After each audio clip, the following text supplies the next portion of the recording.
Olá! Hoje a gente vai mergulhar num daqueles livros que, nossa, marcam época. Imenso, super ambicioso e, claro, polêmico pra caramba. Uma obra que se propôs a explicar, assim, toda a ciência econômica a partir de uma única ideia. Forte, né? Estamos falando de Ação Humana, Tratado de Economia, do Ludwig von Mises. Exato. Mises, né? Figura central da Escola Austríaca de Economia, viveu ali entre 1881 e 1973. E esse livro de 1949 é a grande obra dele. E a ideia central, essa tal de praxeologia, o que é isso exatamente? Boa pergunta. É tipo a ciência da ação humana. É a base de tudo para ele na economia. Agir para Mises é sempre buscar sair de um desconforto, de uma insatisfação, usando meios que a gente sabe que são limitados e escassos. Entendi. Então, nossa missão aqui hoje é explorar essas ideias principais do livro, tentar pegar por que ele foi tão influente e também tão controverso, né? Isso. E ver que debates ele ainda provoca hoje em dia. A gente vai fazer isso olhando trechos, informações sobre o livro, contexto da época. Bom, vamos lá então. Vamos desempacotar isso. Olha, a proposta é de tirar o fôlego mesmo, né? Derivar toda a complexidade da economia de um único ponto de partida? Parece quase simples demais para ser verdade. Como é que ele faz isso? Então, a ambição é enorme. Você tem razão. Mises começa com isso que ele chamou de praxeologia. Pensa nela não como o estudo do que as pessoas fazem, mas da lógica por trás do fazer. Entende? A lógica por trás. Isso. A ação humana, para o Mises, é sempre um comportamento com propósito. Tem o objetivo, usa meios escolhidos, tudo para aliviar alguma insatisfação, algum desconforto. Comportamento com propósito, ok. Parece bem intuitivo até. Onde está a grande sacada aí? A grande sacada, sim, o pulo do gato, está no ponto de partida dele, o que ele chama de axioma da ação. Axioma da ação, É, que é simplesmente o homem age. só isso. O homem age. Só isso. Mas ele considera isso uma verdade autoevidente e irrefutável. Uma verdade a priori, como ele diz. E o argumento dele é genial na simplicidade. Tenta negar que o homem age. O próprio ato de tentar negar já é uma ação com propósito. Você está agindo para negar a ação. Ah, peguei. É como dizer eu não estou falando. A própria frase se contradiz. Você não pode argumentar contra sem, na verdade, provar que o axioma é verdadeiro. Esperto ele. Muito esperto. Esse é o alicerce, e daí ele constrói todo o edifício da economia. De forma puramente dedutiva, lógica. Dedutiva. Então ele não usava dados, experimentos? Não, ele rejeitava isso frontalmente para a economia.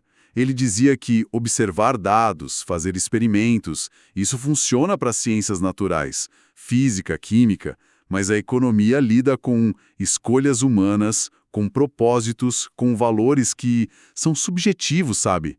Com incerteza sobre o futuro. Entendi. Não são constantes físicas que você pode medir e prever. Exatamente. A ação humana é teleológica, ela busca fins. Não dá para tratar como se fosse a órbita de um planeta. Faz sentido. E tudo isso parte do indivíduo. É o famoso individualismo metodológico. Fenômenos sociais, tipo preços, crises, divisão do trabalho, não são resultado de uma força coletiva misteriosa, não. São consequências, muitas vezes não intencionais, das ações de indivíduos buscando seus próprios objetivos. Certo. O fascinante aqui é como Mises, partindo desse axioma quase trivial, o homem age, consegue derivar logicamente conceitos econômicos cruciais. Meios e fins, escolha, custo, valor subjetivo, tempo, incerteza, lucro, prejuízo. Poxa, tudo isso? Tudo. Tudo se encaixa como uma implicação necessária da estrutura lógica da ação com propósito. É uma teia conceitual impressionante, sabe? Tecida a partir de um único fio. Certo. Então a gente tem essa base filosófica, essa lógica da ação como fundamento. Mas como isso se traduz na prática do dia a dia? Como essa ideia tão abstrata explica o burburinho dos mercados, sabe? Os preços subindo e descendo, o lucro das empresas, a taxa de juros no banco? Aí é que entra a cataláxia. Cataláxia? Nome diferente. Ele usa esse termo. É a parte da praxeologia que estuda especificamente os fenômenos de mercado, ou seja, o resultado das trocas voluntárias entre as pessoas. A cataláxia mostra como uma ordem econômica incrivelmente complexa pode surgir assim, espontaneamente, dessas interações, sem precisar de um planejador central dizendo o que fazer. Espontaneamente? Como assim espontaneamente? O dinheiro, por exemplo, ele não foi criado por um governo, um banco central. Olha, segundo o Mises, e ele está seguindo o Karl Menger nisso, que veio antes dele, não, o dinheiro surge da própria ação humana. Ah, é? Sim, como uma solução para um problema muito prático, a dificuldade da troca direta, o escambo. Ah, o escambo. Trocar maçã por sapato. Isso, tenta trocar suas maçãs por sapatos. Você precisa achar alguém que queira exatamente suas maçãs e tenha exatamente os sapatos que você quer e na hora certa. É muito ineficiente, né? Nossa, sim. Quase impossível às vezes. Pois é. Aí, gradualmente, as pessoas percebem que alguns bens são mais fáceis de trocar, são mais aceitos por todo mundo, mais líquidos, digamos assim. Líquidos. Tipo, fáceis de passar para frente. Exato. E aí elas começam a aceitar esses bens não para usar na hora, mas para facilitar trocas futuras. Funciona como um intermediário. Uma espécie de vale-troca universal que vai surgindo. Perfeito. E o bem que se torna o mais líquido de todos, o mais aceito universalmente, acaba virando o meio de troca comum: o dinheiro. Mises tem até uma explicação bem engenhosa para o valor do dinheiro hoje, que ele chama de teorema da regressão. Teorema da regressão? Conta mais. Ele conecta o poder de compra do dinheiro hoje ao poder de compra de ontem, que dependia do dia anterior, e assim por diante. Até chegar no ponto em que aquela mercadoria, ouro, prata, concha, sal, o que fosse usado como dinheiro, tinha valor pelo seu uso não monetário. Ouro para joia, sal para conservar comida. Ah, que legal! Então o valor do dinheiro hoje depende da expectativa do valor amanhã, que dependia do valor ontem, e ele rastreia isso até o ponto em que o dinheiro, tipo ouro, era só valioso por ser útil para outra coisa. Quebra aquele argumento circular de tem valor porque tem valor. Uma solução bem elegante, né? Exatamente, uma solução elegante. E aí, com o dinheiro estabelecido e a propriedade privada garantida, a gente tem a formação de preços no mercado. Certo. E esses preços, de onde eles vêm? Do custo de produção? Alguém tabela? Não. Segundo Mises, os preços não vêm primariamente dos custos, nem são tabelados por alguém.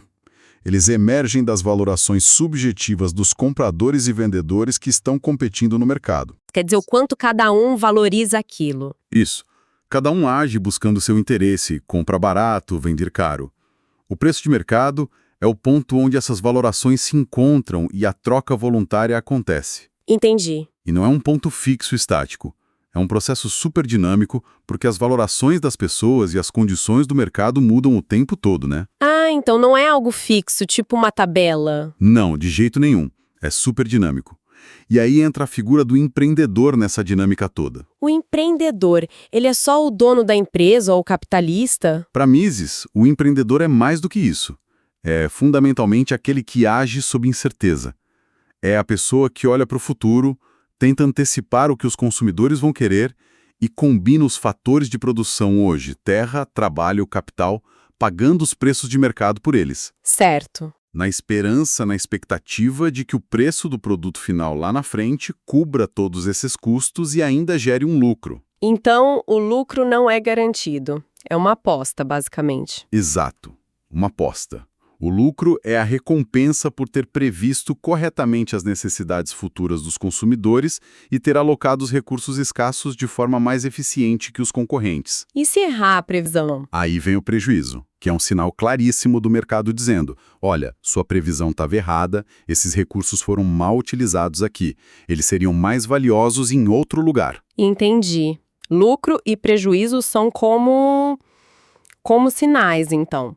Guiando os recursos. Exatamente. Lucro e prejuízo são como um sistema de GPS para a economia. Eles guiam os recursos escassos para onde eles satisfazem as necessidades mais urgentes dos consumidores. Lucro e prejuízo como GPS da economia. Gostei dessa analogia.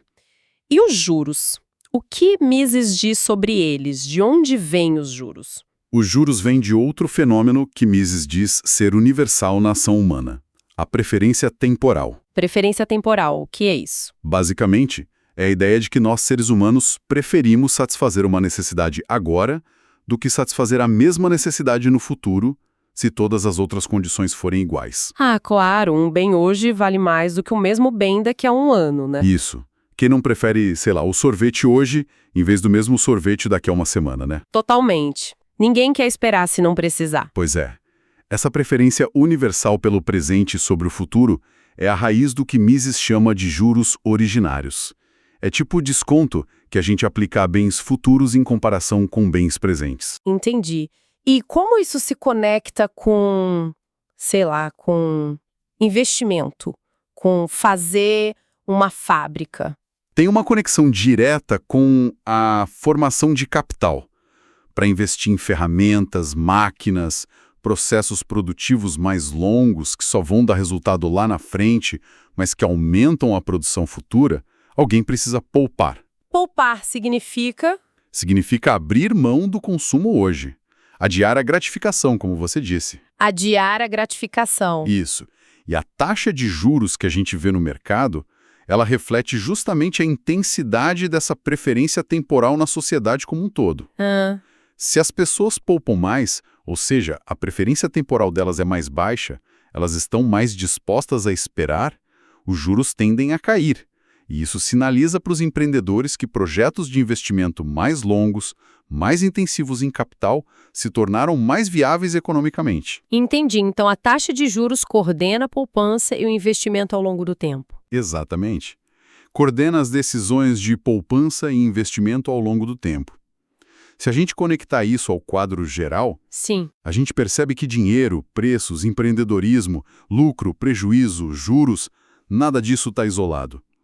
São todos fenômenos interligados, manifestações da ação humana com um propósito, coordenados espontaneamente pelo sistema de preços no mercado. É um sistema complexo que surge da interação. Entendi. Essa ordem de mercado, a cataláxia que você falou, surge das ações individuais de forma espontânea e é coordenada pelos preços. Nossa, parece até um sistema bastante lógico, quase natural quando explicado assim. Mas o Mises não parou por aí, né? Ele não ficou só descrevendo o mercado. Ele usou essa mesma lógica para lançar ataques bem ferozes contra outros sistemas, especialmente o socialismo e o intervencionismo. Foi aí que o caldo engrossou de verdade, imagino. E como engrossou? Pode apostar. Aqui a coisa fica realmente interessante. Com certeza. As críticas do Mises são talvez a parte mais famosa e explosiva de ação humana. A mais demolidora de todas é, sem dúvida, a análise dele do problema do cálculo econômico no socialismo. Cálculo econômico no socialismo? Isso. Mises argumentou, lá desde um artigo de 1920, bem antes do livro, que uma economia socialista, que ele definia pela propriedade coletiva dos meios de produção, ou seja, terra, fábricas, máquinas não são privadas. Certo, tudo é do Estado ou da coletividade. Exato. Ele argumentou que esse tipo de economia é logicamente incapaz de realizar cálculo econômico racional. Incapaz. Não só tipo ineficiente, ele disse impossível. Como assim? A lógica dele é a seguinte: sem propriedade privada dos meios de produção, não pode existir um mercado genuíno para esses bens. Ninguém pode comprar ou vender uma fábrica, uma mina de carvão, um trator. Espera aí. Sem preços para aço, cimento, tratores, máquinas, como assim? Exatamente. Se não há mercado para essas coisas, não podem surgir preços de mercado para elas. Preços que reflitam a escassez relativa e a demanda por esses bens de capital. Ok, sem preços para bens de capital? E daí? Qual o problema? O problema é gigantesco. Sem preços para os fatores de produção, como é que um planejador central, mesmo que ele seja muito inteligente e bem intencionado, pode decidir qual é a maneira mais econômica de produzir alguma coisa? Eles podem até saber o que precisa ser produzido, tipo, precisamos de mais sapatos. Mas como comparar o custo real de diferentes métodos de produção? Usar mais couro e menos trabalho sintético, ou o contrário? Construir a nova fábrica de sapatos perto da fonte de couro ou perto de onde as pessoas vão comprar os sapatos? E mesmo se os planejadores fossem gênios, fossem anjos, sem preços de mercado para essas coisas, eles estariam literalmente voando às cegas. Eles não teriam como saber se usar mais aço e menos mão de obra, ou vice-versa, era realmente mais barato em termos de usar os recursos escassos da sociedade da melhor forma. Precisamente essa imagem. Seria um tatear no escuro, nas palavras dele.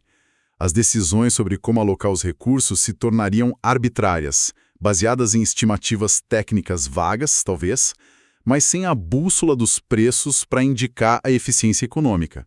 Seria um caos planejado na visão dele. Poxa, forte isso. E para Mises, a história das economias planejadas do século XX, como a União Soviética, sabe? Com aquelas filas intermináveis para comprar pão, escassez crônica de bens básicos, ao mesmo tempo que produziam, sei lá, tratores que ninguém usava, projetos gigantescos e super ineficientes. Sim, a gente ouve essas histórias. Para ele, isso não era um acidente de percurso ou má gestão. Era consequência lógica inevitável dessa impossibilidade teórica do cálculo racional.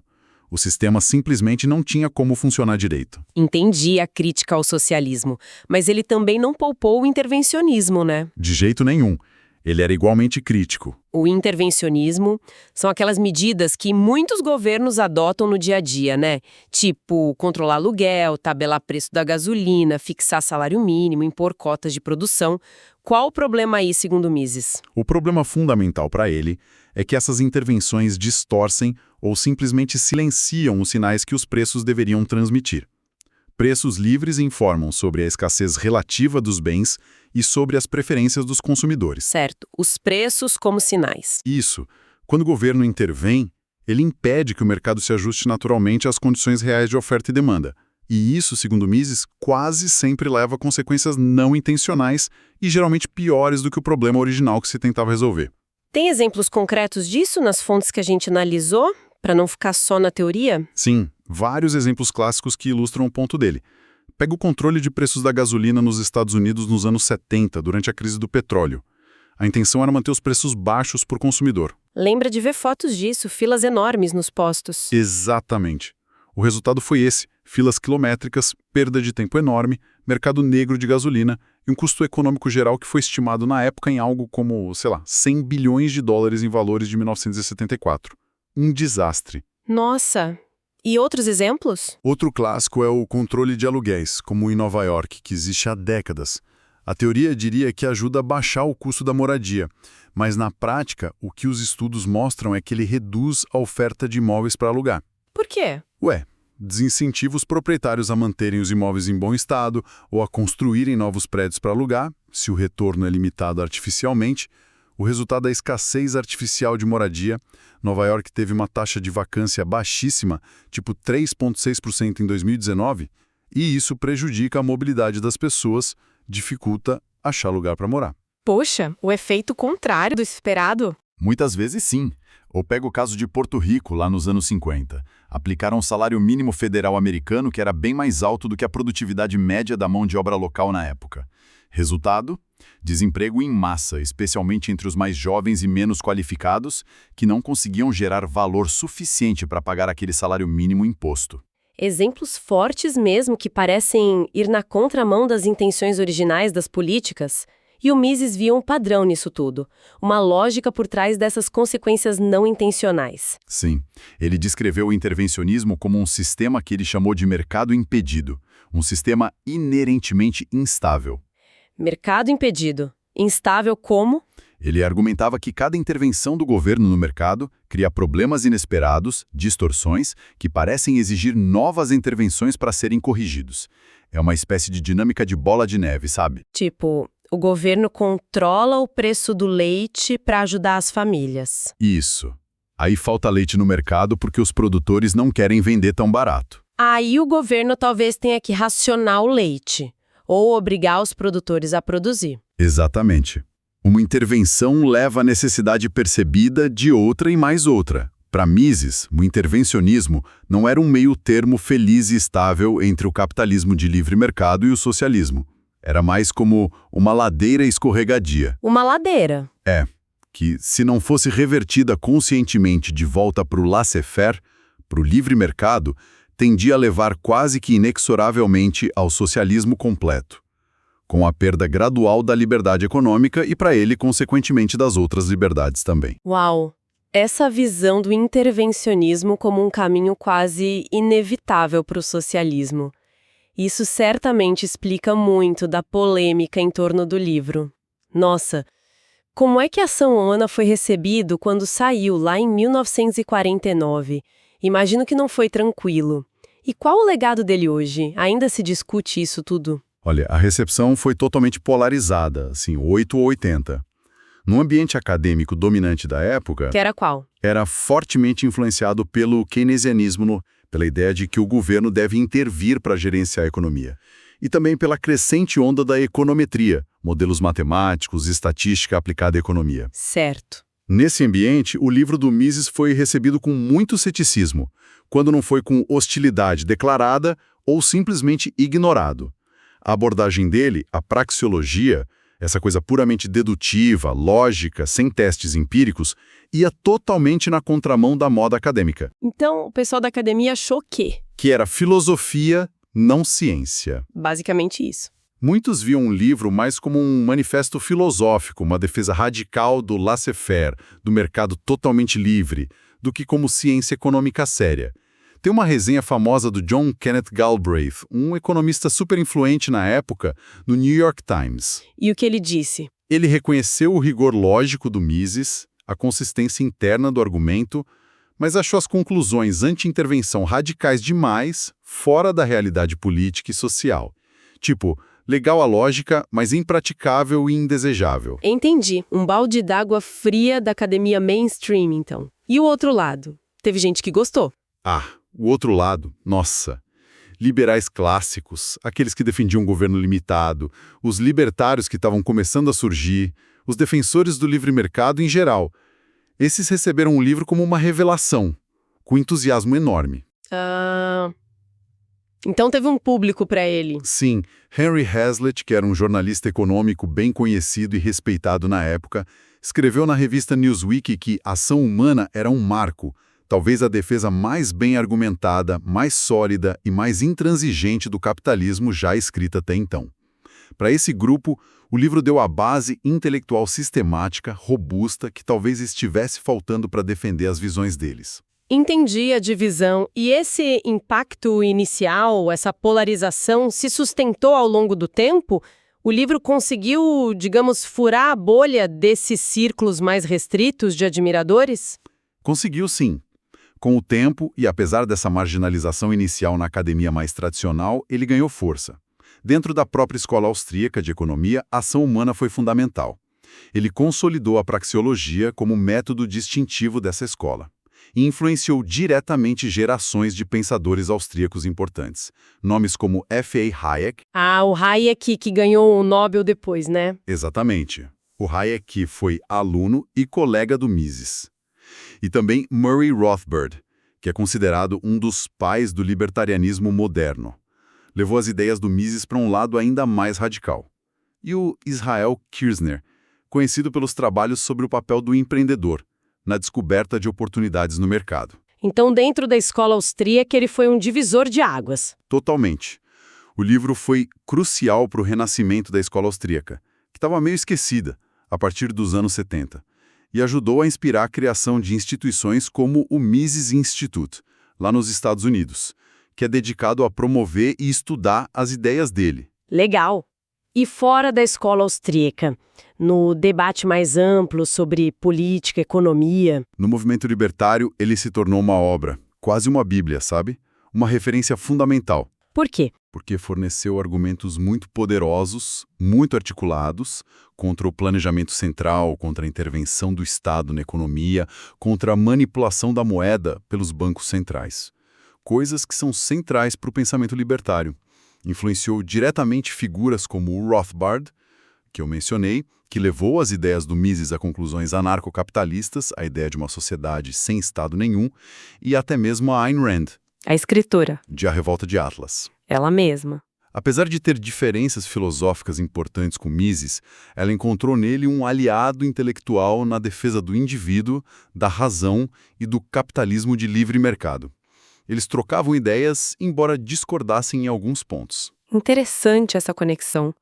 E hoje, assim, pensando agora em 2020 e tantos, essas ideias de 1949 ainda têm alguma relevância prática?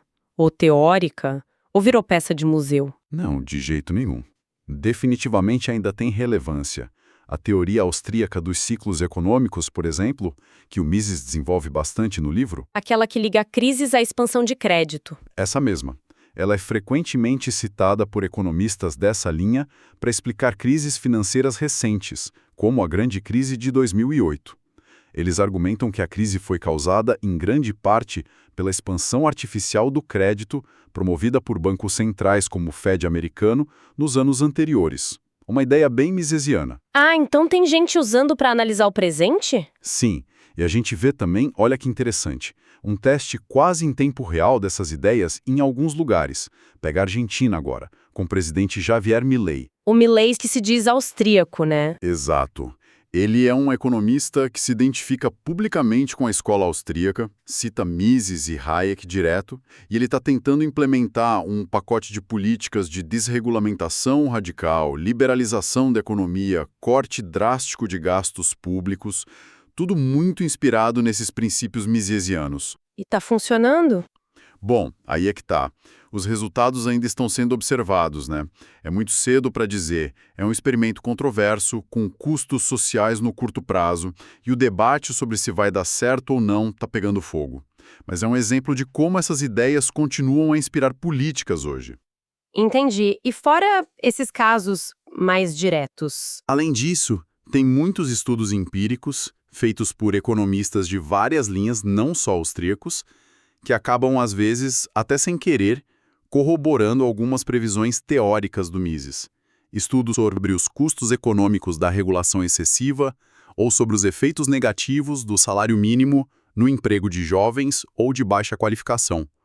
Muitas vezes os dados parecem alinhar com o que Mises previu com base na lógica da ação humana. Mas imagino que as críticas não desapareceram, certo? O livro deve continuar sendo controverso pra caramba. Com certeza. As críticas persistem e vêm de tudo quanto é lado. Do ponto de vista da metodologia, economistas mainstream, a maioria, continuam questionando a praxeologia, Por que mesmo? principalmente pela falta de teste empírico. Eles dizem, cadê os dados? Cadê o modelo matemático que possa ser testado e talvez refutado? A ideia de que as leis econômicas são descobertas por pura lógica, sem teste empírico, é muito estranha para a ciência econômica moderna. Criticam por não ser falsificável, no sentido do filósofo Karl Popper. Críticas antigas feitas por nomes como Terence Hutchison, Mark Blaug, mas que continuam vivas. Certo, a crítica do método. E quanto ao conteúdo? As ideias em si. Aí também tem muita crítica. Economistas keynesianos, por exemplo, argumentam que Mises subestima demais a importância da demanda agregada na economia e que ele ignora ou minimiza problemas reais como a rigidez de preços e salários, tipo, salários não caem tão fácil em recessão, o que pode gerar desemprego persistente. E a crítica da esquerda, marxista? Economistas de inspiração marxista, claro, rejeitam toda a base da teoria do valor subjetivo de Mises. E, historicamente, houve tentativas de refutar o argumento do cálculo econômico no socialismo.